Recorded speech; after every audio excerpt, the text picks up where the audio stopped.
going to move to our sixth panel, which is breaking the cycle of violence, managing personal behaviors, because we know that everything we do is all in the choices and decisions that we make.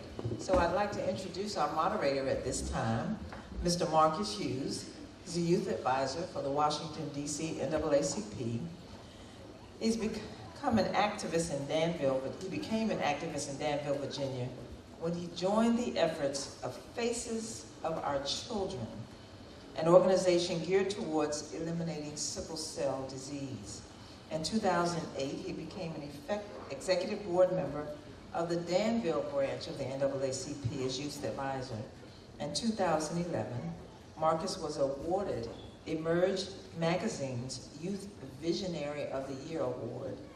Today, Marcus serves as youth advisor for the Washington, D.C. Youth Council of the NAACP, continuing to empower youth as they advocate for political, social, economic, and educational equality for all.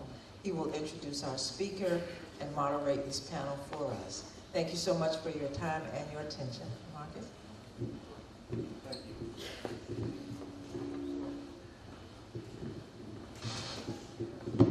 Thank you. Again, my name is Marcus Hughes, and I am the youth advisor for the Washington, D.C. Youth Council of the NAACP. Today I want to talk a little bit about my story so that we can kind of touch and agree so that we can have a rapport. How I got involved in being an active voice for the youth. I grew up in a small county, Pennsylvania, well, large county, Pennsylvania County. My family moved me from Danville, Virginia city schools to Pennsylvania County schools. And from there, I experienced racism from my peers. We all know when you're in a majority or in an urban school, we have majority African-American students, correct? How many of us have, that's in here today, have majority African-American peers in your classroom? Let's raise your hands. So that was me. But my parents decided they wanted to move me to a county school. And through doing that, they moved me to a school system that was predominantly white. And I'll tell you, my first day of school was a culture shock because some of the students that I walked in said, pretty much said, nobody's gonna like you, okay? So that was how it got started. And then it went on to, I had some of my peers telling me, God bless America, not Africa. And it moved on to having the Confederate flag waved in my face, chewing tobacco, spit in my hair, being called nigger. And when I go to the principal, they said freedom of speech. So it got to a point where I was constantly in the principal's office because I was mishandling my anger. And I took the anger that I was getting from everybody else and I directed it as far as handling things physically, not mentally. And because of that, I was the one being targeted. I came to a position where I was almost ready to not graduate high school. And I had to make a decision. Either I'm going to continue to fight physically, or I'm going to have to take the Muhammad Ali approach and start winning my battles mentally. And so therefore, I channel my energy into being sure that I handled things in a manner where I was deflecting the negative tension that was coming to me and putting it to a positive, and making sure I had a great relationship with my peers, and also making sure that I touch base with the principals and the teachers, and having conversations like, I'm going to come to you and talk to you about the issues that I'm facing.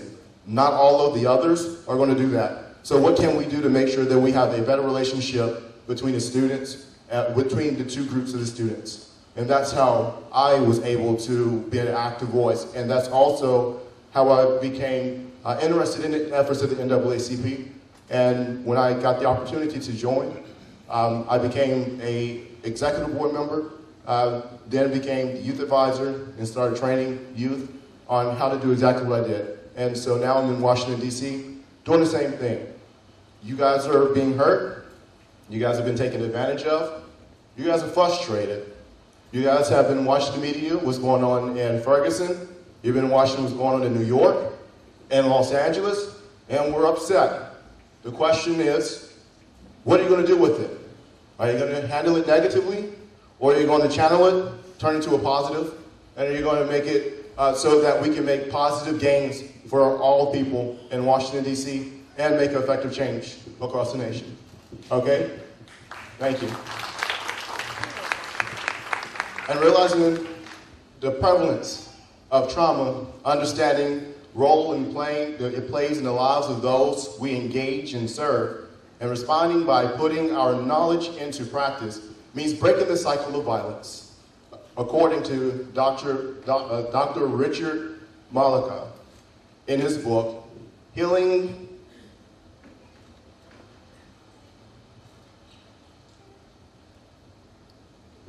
I'm sorry, my chicken scratched you. But I'm gonna tell you, work on your penmanship so you don't be like when you're standing in front of a group, okay?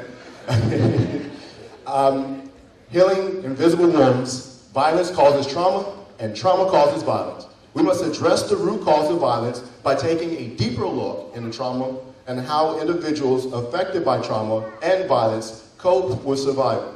Today's session, we will briefly address what is trauma, why we need to address it, and what tools can we take away to cope with trauma in our daily lives. Our presenter, William Kellibrew, experienced unspeakable childhood trauma. Today, he is the bearer of hope and inspiration, and he has dedicated his life to protecting our children and building awareness of trauma in multiple systems, settings including criminal injustice, mental health, substance use, judicial, residential, educational, and addictional settings. His presentation will begin by asking the question, what happened to you? And not, what's wrong with you? After a video, I'm going to introduce to you none other than Mr. William Kellibrew. Thank you.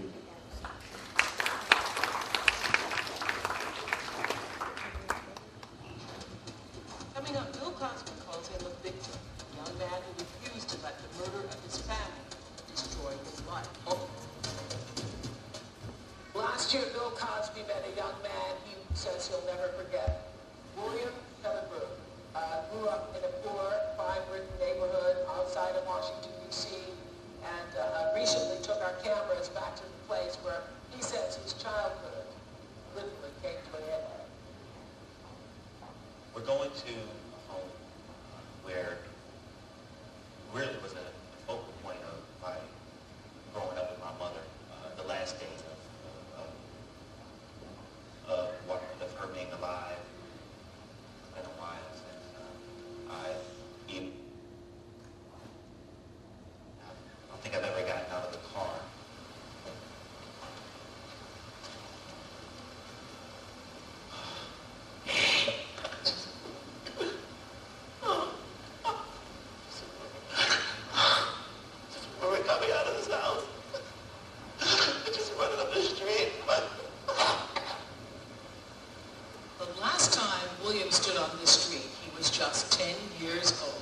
It was July 2nd, 1984, when you woke up to the terrifying sound of his mother's scream.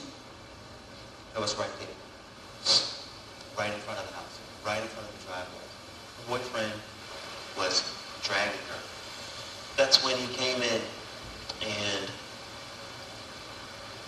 he just started immediately loading his gun, and then he went over to my mother. And then he put the gun up to her face and he just shot her about 2 times in her face. And she dropped right on the floor immediately. And I just remember all of this blood coming out of her mouth and just going all over the floor. And then he went to my brother. And then he shot my brother.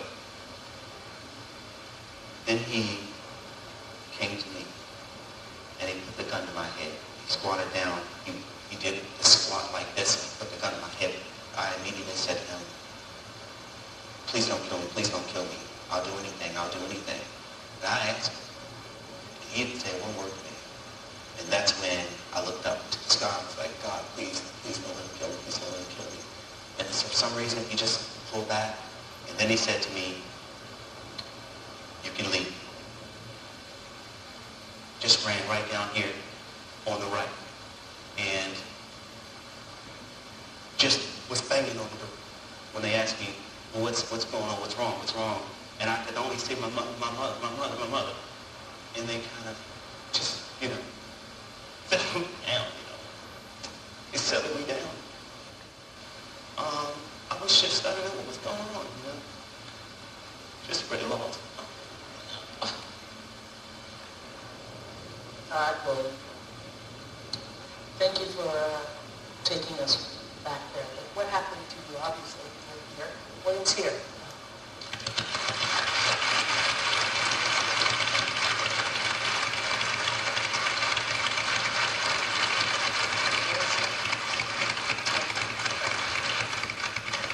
So, what happened to you after that? Oh, I lost everything. I lost my mom. I was a mama's boy, so I went everywhere with her. And, that day I actually wanted to go with her, but, when it came to me pleading my life, I decided that I wanted to go the other way, just at 10. I was lost growing up as a teenager, and I didn't know where I was. I was just in a light despair. I just had my own feelings just bundled up and get a chance to actually talk about it. So who helped you? Wow, my grandmother. She jumped right in that day. And she's been going ever since. She worked, I think, a week after. Thank God for the grandmothers.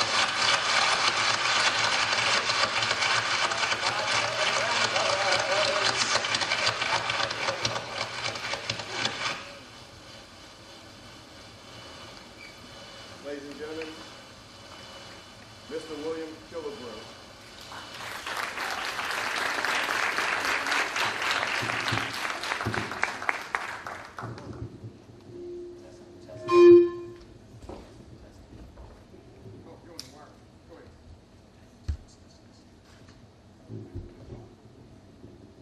Pick up the wire.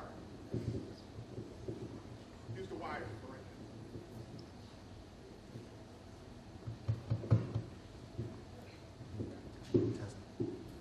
Testing.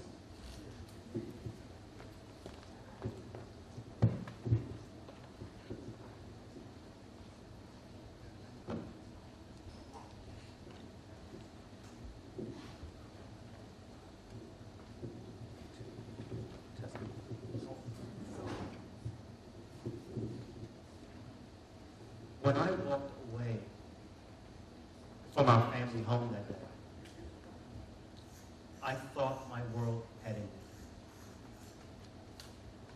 I left that home with my little shorts on, my little shirt, and no shoes. And I never went back into that house ever again. I left my toys, my clothes, and I never saw anything again. Expected to pick up the pieces from something so tragic and something so horrible.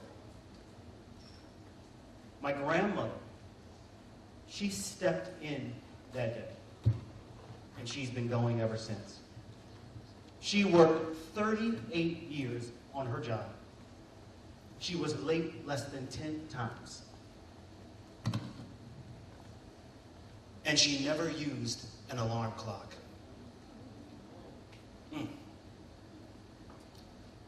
I always say she cheated a little bit. Because who isn't going to wake up at 4 a.m. to go to work who goes to sleep at 8 p.m.? It was logical. But my grandmother stepped in, and she's been going ever since. We gave her what you call many problems. Some people say we gave her hell, but we gave her a lot of different problems. But today, we realize and recognize that my grandmother, the person who got up every single day and got out of her bed and went to work, was modeling the kind of behavior she wanted to see from her grandchildren. To be able to survive, to be able to thrive, and be able to go to school and succeed, even when the odds are against you. And today, she's sitting right here. Why don't you go ahead and stand up? Absolutely, yeah.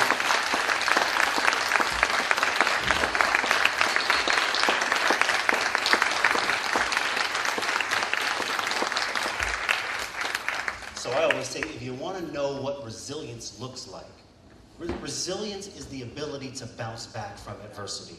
Resilience is the ability to bounce back from depression, bullying, neglect, abuse, anything that you're going through. If you can get back, that's what's resilient about you.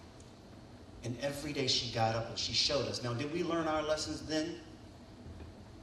We were the teens who my friend over here was talking about. We didn't understand what grandma was actually doing. The communication was we were re-traumatizing each other in our house because we all didn't understand what had happened to us. And children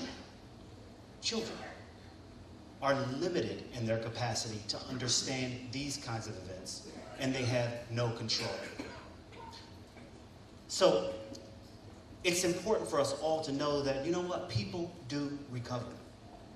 People do heal. You can rebuild your life. You can recover. You can hope with expectations, by the way, because hope's not going to sit by itself. You hope with expectations, and you know what? And you can be resilient. So the day after I watched my family get killed in our living room, the next day, my grandfather got into an argument in Trinidad. Who knows Trinidad? Trinidad area. He lived in Trinidad, so this has been going on a long time. He got into an argument over a parking space, and I was with him. I was the only grandchild with him that day. And he got into a fight, an altercation over a parking space. They hit each other.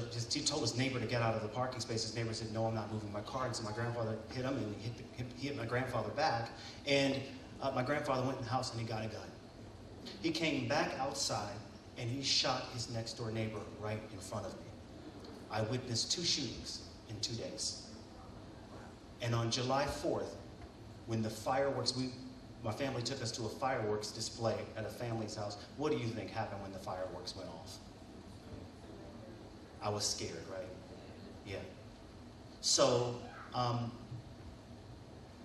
my grandmother then picked me up that day, and we sat in the, I sat in the passenger seat, she sat in the driver's seat, we were riding. I'm 10 years old. And she takes me on Bladensburg Road. People, I say these things, I don't say it all the time around the country because people don't know what I'm talking about, but I was on Bladensburg Road, and we went to the Value Village thrift store on 450. And she took me in that store, and she got some clothes, and she took me down the toy aisle, and she let me pick out some toys. I picked out a Dukes of Hazzard car, General Lee car. Some of you all don't know what that is. I picked up a toy plane, not the ones like remote control, the ones you had to fly on your own. That's right, to put the figures in them. And some little small army men.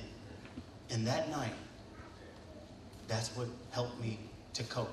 That is what helped me to get through just that night, was to play with those toys in our living room or in my uncle's home and to get to sleep. What was happening? What was so important about those toys?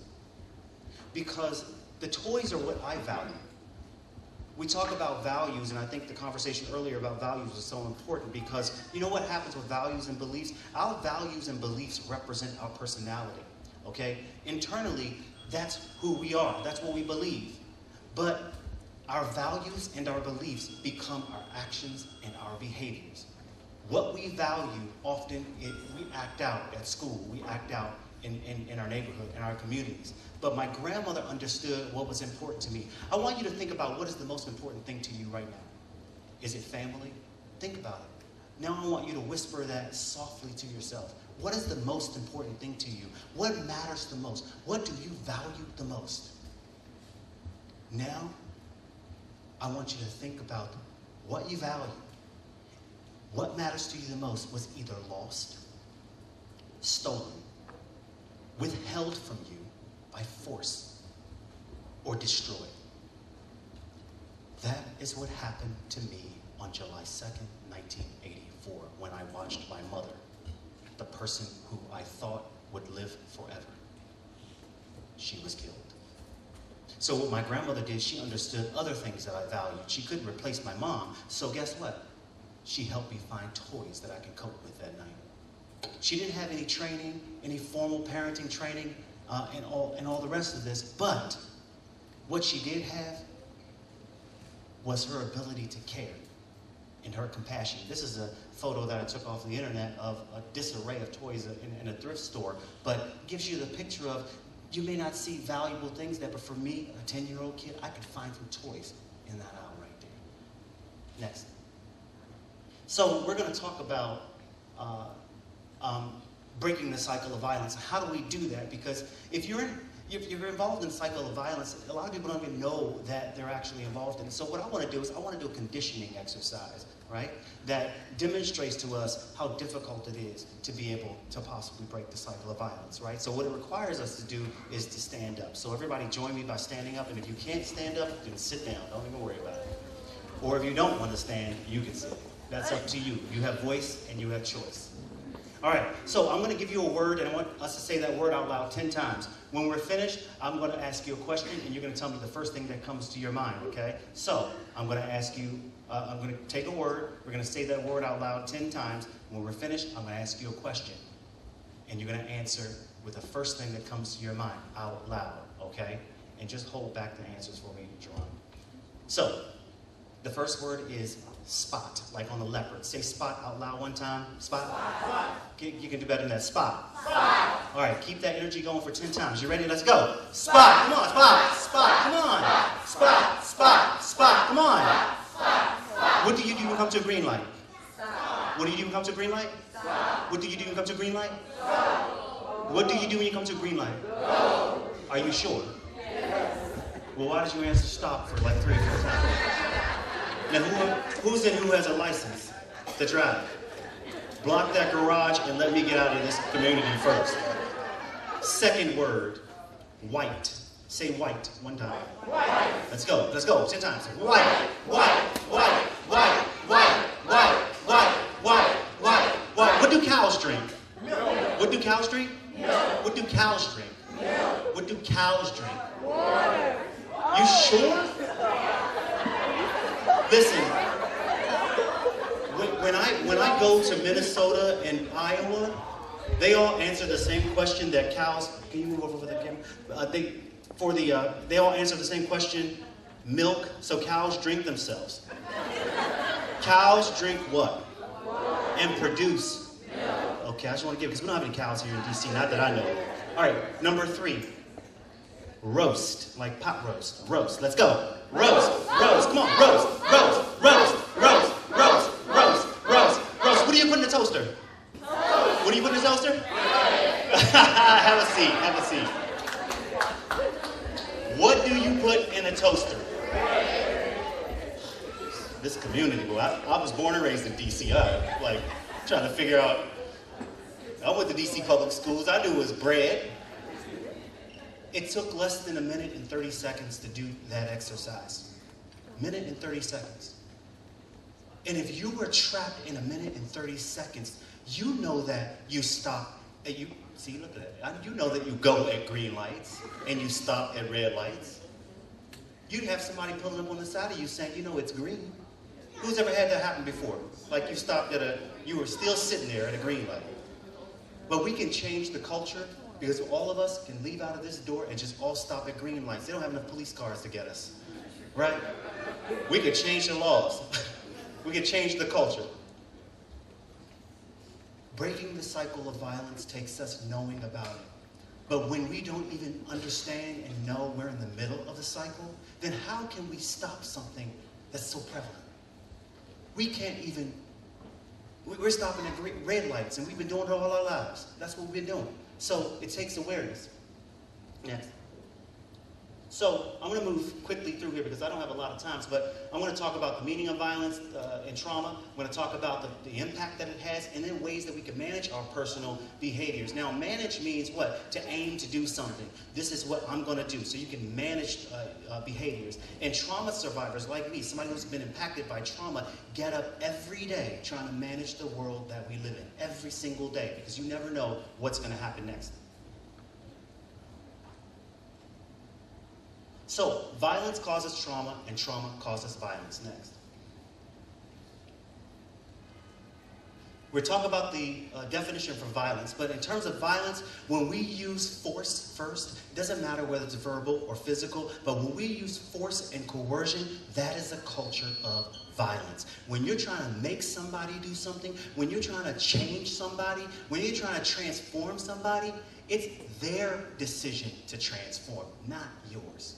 So when you use force to make somebody do something, that is a culture of violence. Have you ever asked somebody, can you do this for me? They have the right to say yes or no. But have you ever told somebody, get this done now? That's force. Next. Trauma. This guy, Dr. Griffin, talks about trauma. He talks about these 3 E's. 1, the event. Number 2, the experience. And number 3, the effects. Let's talk about the event. Who's witnessed a car accident before? Okay, who's been in or witnessed a car accident? Listen, let's take a car accident for instance. There's many different levels of trauma and different things that'll happen, but we'll talk about the car accident, which is an episodic event, which is an event. All right, two people are in a car accident. One person goes home and stays in the bed for 5 days under the covers because they don't want to go to work. They can't handle it. They can't go past the place where they had the accident. And then number 2, the other person goes to work and seems like they're fine. What is the difference? The car accident isn't the trauma. It's the fact that the car accident completely overwhelmed that person's capacity to cope. That's why they're at home and they can't focus. That's why they're at home and they can't cope, because the car accident overwhelmed them. It wasn't the car accident itself. That's not the trauma, okay? So, number 2, the experience. Everybody experiences trauma differently. We all are different people on earth. No 2 people will ever experience trauma alike. So that's why we don't compare trauma. Have you ever heard somebody compare trauma? Like, oh, you had it worse than I had it. You just invalidated your own experience. No 2 people will ever go through it alike. So there's no comparison, number 2. Number 3, the effects, the long-lasting effects. What happens way down the road when you've had a traumatic event? What can happen way down the road? It could lead to what? It can lead to what? Cigarette smoking. It could lead to diabetes. Trauma can lead to a lot of different things like heart disease. It can lead to unintended pregnancy. It can lead to domestic violence. It can lead to many, many things down the road. Or what about alcohol use? It could lead to substance use. So it could lead to other violence as well. Next. So the impact of trauma. Trauma disrupts a sense of connection, control, and meaning. It can disconnect you from the entire world. Can you imagine when I watched my mother get killed, I'd never be able to say hello to her again? She'd never be able to say hello to me again. It completely disconnected physically our relationship. It not only does that, but it takes away control. You feel like you have no control over the events that are going to happen. Even the next day, you don't feel like you have control. The next week, you feel like you don't have control. And meaning, you forget, you don't even know what the world stands for. It alters your values, your beliefs. You think the world is a wonderful place, and all of a sudden, you think the world's a horrible place. It disrupts a sense of meaning. You don't even understand what has happened. If you lose voice and choice, taken away from you, your voice, if you had a chance to say something, it would have made a difference. If I had talked to the guy who killed my family, Marshall, and said, please don't do it, and he listened, I would have had voice. But you know what? He killed him. I didn't even have a chance to have a voice. It took away my choice, because my choice would have been, don't do any of that. Put down the gun, go take a jog. That's what I would do. Take a jog. But no choice. It takes away voice, and it takes away choice. And then symptoms as adaptations, I'll explain in a second. Next. Next. Symptoms as adaptations. I'll explain this because a lot of people don't understand what symptoms as adaptations. It seems like this clinical thing that we don't understand, but I'm going to make it simple for you. There's a guy named John, and he wants to kayak. He's having a good time. He's going down this calm river at first, and he's gotten in the river. He's having a good time. He's done this 1,000,000 times, and all of a sudden that river started raging. Everything started to happen. He capsizes. He falls out of that kayak, and he loses the kayak, and he sees this big log coming down the stream, down the river, and he swims over to it, nearly drowning. He grabs hold of that log, and he's holding on for dear life. All of a sudden, the river ejects. The river puts out John and the log together into a beautiful, tranquil pond. And there's some people on the embankment, on the shore, and they're yelling over to John. They're saying, hey, come over here, swim over here. The water's not that deep. You're safe now. Is John really safe? You're telling John to swim over here in water that he just came out of, like he's really going to let go of his log? What does the log represent to John? What? Safety. John's perception of safety where he is different from the perception of safety where those people are on that embankment. So I'm going to hold on to my log. But let's ask our question to the people on the embankment. What are you doing to throw out a life preserver out to John so he can get a hold of it and come swimming in? He may not trust you. Number two, what are we doing to swim out to John and show him that, oh, the water's not that deep. You can stand in it. See, it's at my waist. His safety is different from our safety. And a lot of the people that we see in school, like bulliers, a lot of people that we see who use alcohol to be able to manage their problems, a lot of people that we see who cigarette smoke and chain smoke, who are sitting outside trying to just cope, they're using whatever tool they have to survive to be able to cope. And when we start to see that they've adapted or they have learned how to deal with or address their problems in a way that helps them to soothe or feel good about themselves. And oftentimes, it starts off good, and then it ends up unhealthy. Okay? A lot of coping strategies. Next. So one thing we're going to do, when we talk about coping, it's another term for self-regulation. How do I regulate myself? What do I do to calm myself down? Or what do I do to stay calm, right? Number one, identify triggers. Then we want to identify early warning signs. And then we want to identify strategies next. So, identify triggers. We all have our personal triggers, our individual triggers, right? Things that just upset us. Somebody tell me out loud, what just upsets you and makes you it just upsets you so much you want to scream. Like when people leave dishes on the counter. I just want to just yell sometimes when I see it in the kitchen. What else? What makes you mad? When people upset you, what's your trigger? People that lie, because that ain't the truth. What else? Oh, people with the pants down, pull it up, please. Get a life, right? But, sometimes there's some good people with their pants down, though. Some good people. I'm not judging them. Next. People that sing loudly on the metro. Hold on. Wait a minute. Lady, first. People who don't have respect for their elders, you see them all of a sudden won't give up their chair in the metro seat. Sometimes I just say, excuse me, man, could you just allow the young lady or the younger lady?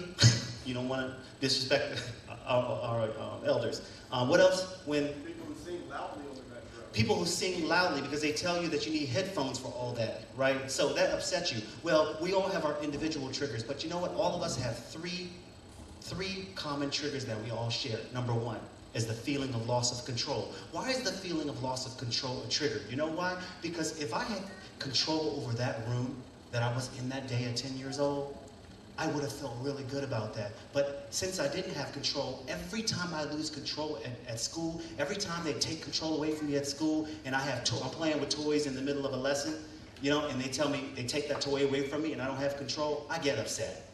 Okay? Because it could be a reminder of a time when I didn't have control, when somebody took it from me. Number two, a power differential. When somebody has power over somebody else. That often happens in prisons. When somebody's behind the bars, when the prison guard walks by, they have a set of keys, just like this, right? Like, you not getting out, I've got the keys, and you never get your hands on the keys. But guess what? That prisoner gets out of prison, and all of a sudden they go to a class in school, and the janitor, the housekeeper, has a whole big set of keys, and they're walking by him. All of a sudden, it's like, get away from me, and he thinks it's the guard. Okay? He was reminded of that power differential of what those keys really meant, right? Because it meant power that you couldn't have. It took it away. And lack of predictability. When you don't know what's going to happen in the next moment, you don't know what's going to happen, it can be a scary thing, right? You can feel helpless. That's right. All right, next. So identify early warning signs. So you see people who might get restless, who agitation. One of my biggest triggers is heat, when it gets hot. You know why? Because my mother was killed on July 2nd, and July 2nd, on Monday, July 2nd, 1984, it was really hot. okay? The air conditioner was down. We didn't have, our electricity was turned off. Things had happened. So it was really hot. So when I start to sweat, I start to get agitated. What am I doing now? I'm sweating. It's hot in here. But you know what? I've learned how to cope. I've learned that, you know what? This isn't July 2nd, 1984. This is the present moment.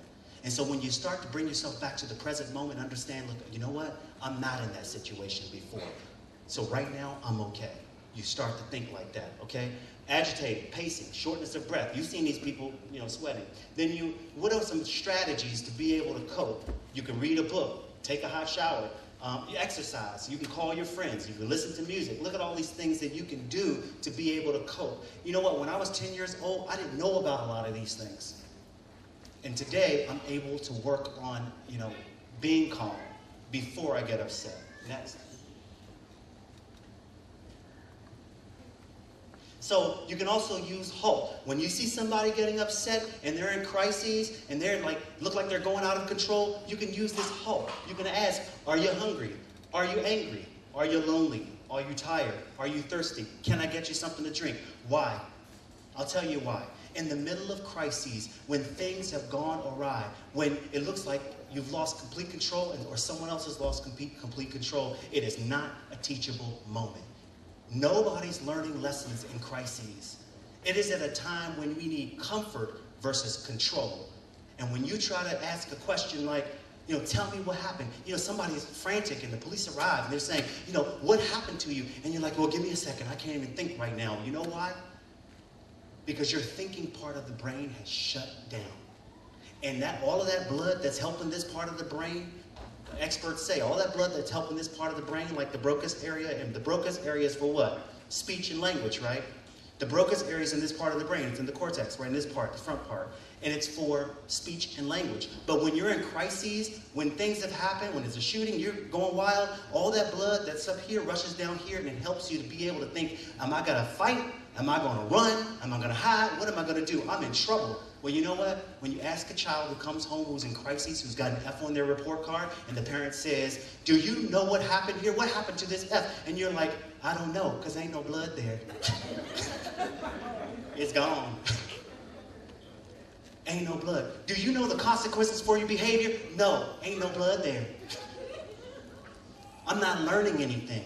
The thinking part of my brain has shut down. So that's why we comfort versus control in crises, because in the middle of crises, it's not a teachable moment. We comfort first, we teach later.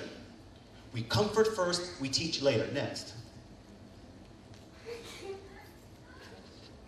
So it's a paradigm shift. We're shifting the way that we're thinking. They're shifting the way that we are thinking, not forcing other people to think, but in terms of what happened to you versus what's wrong with you. We ask that question all the time. What's wrong? Can you imagine asking somebody who's been in turmoil, who doesn't know what to do? They may have been sexually abused, something has happened to them, and you ask them, what's wrong with you?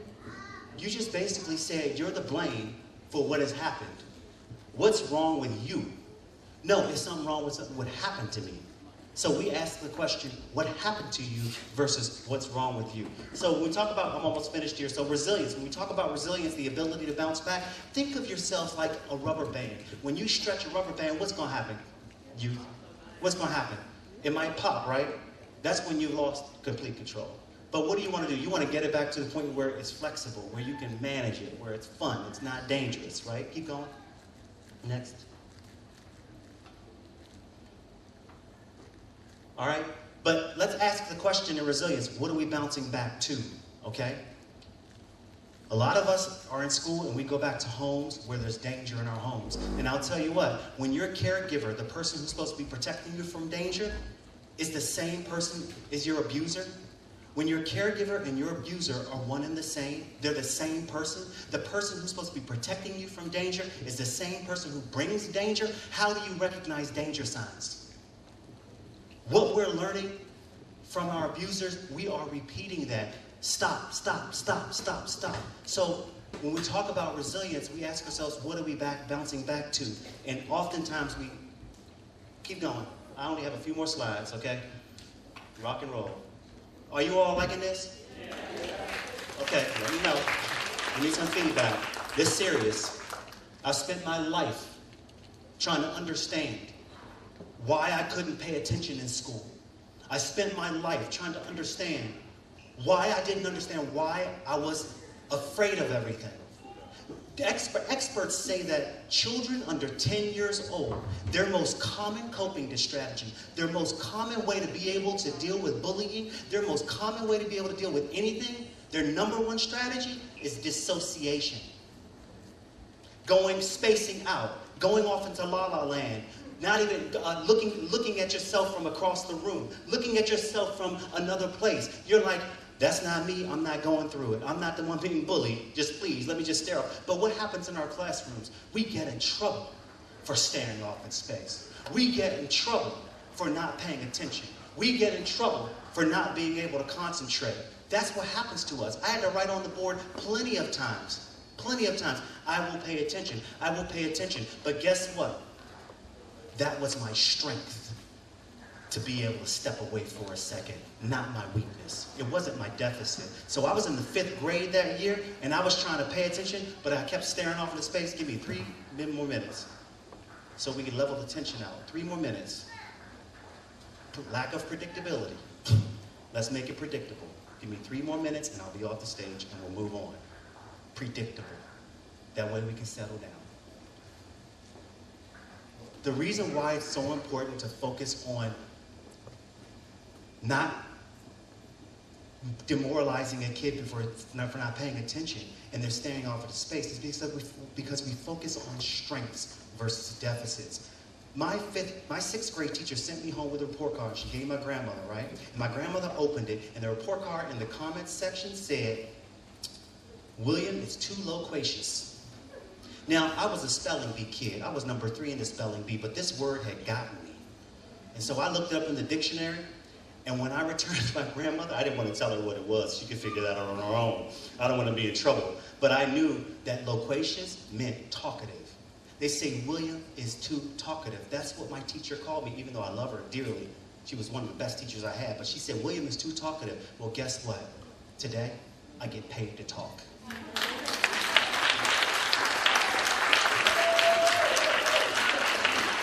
It was my strength, not my deficit. So we need to focus on our children's strengths. We need to focus on individual strengths, not their deficits. And their deficits could very well be masked as strengths. My acting up and being the class clown, not saying be a class clown, but my acting up and being the class clown in the class was my ability to stop thinking about my mother being killed. Our kids are going to school with too much on their minds. And so we need to get to the root of the problem and say, what happened to you? And not focus on just the behavior, because all behavior has meaning. And when we judge behavior, we miss meaning. We may miss the reason, and we may miss the explanation on behavior. So behavior is not an excuse. Not an excuse. The meaning is not an excuse for behavior. Marshall is not excused for killing my family. But you guess what? There was a reason he did it. And if we can cope better, and if we can manage the world that we live in, if we can understand the role that trauma plays in our lives and do something about it, only then can we change the culture of violence. Let's give Mr. Kellibrew a round of applause. We're going to quickly open up to question and answer. I was told that we have enough for 2 questions. So if we have 2 people who really have a question that's burning inside that they want to ask. And Marcus, my grandmother always says to me, when she sits in the audience, she always says to me to let you know that Marshall, who killed our family, he took his own life that day. He wasn't able to manage his world. He wasn't able to cope. So we don't want you to do that. We want you to continue to move forward in life. All right. So 2 questions. Anybody have a question? There's a question back there. Question in the back? We could. Oh, I'm just glad he's standing here. We don't know. We don't know.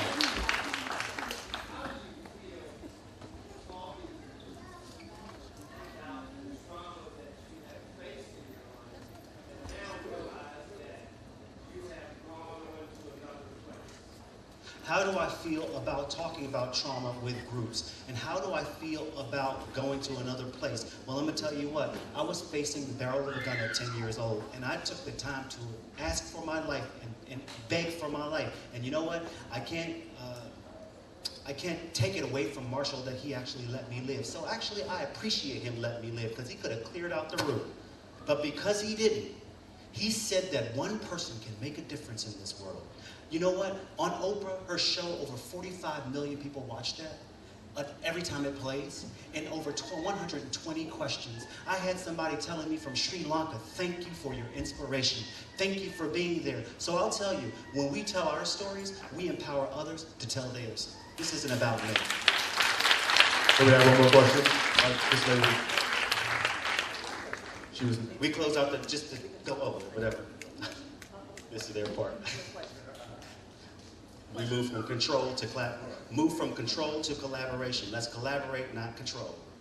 In light of the things that you were saying about the mechanisms that you've been taught on how to cope with different things and how you progressed along in school, how do you feel about society labeling our kids with AD and things of that nature? You know, not really knowing what's going on in their home life and things like that. I mean, what do you think about it? What do I think about it? There's two things. Number one, that focus on your questions. So what do I think about ADD and all of our children being labeled ADD and all ADHD and all of these things, diagnosed, if you will? There are two things I'll say about this. And number one is there's a difference between defense mechanisms and coping strategies. Defense mechanisms, our body do that automatically, unconsciously. We are like, oh, I gotta go to sleep, but you don't think of those things. So your body's defense is up. It works on those things. Coping strategies is when we're in calm and we're able to think about what we need to do. There's a difference. Number two, about ADD and ADHD. Dr. Robert Shannon wrote a book, Diagnosis, the Doctor Diagnoses Drug Cycle. And in the 1970s, the mid-1970s, Dr. Shannon talked about this. He said that we had 30,000 individuals, young people, who were diagnosed with ADHD. And he said that now we have over 4 million. Look, when we're medicating, not that I'm against the medication, but when that is our first strategy, we forget that there's social, environmental interventions that become before that, like teaching our children how to cope, like giving our children some music and headphones showing them what music's all about. So we need to be focused on how do we cope versus how do we shut down and suppress. Medication has its place. Thank you very much for coming All right, and thank taking you. the time to share with us, sharing your story. We appreciate it.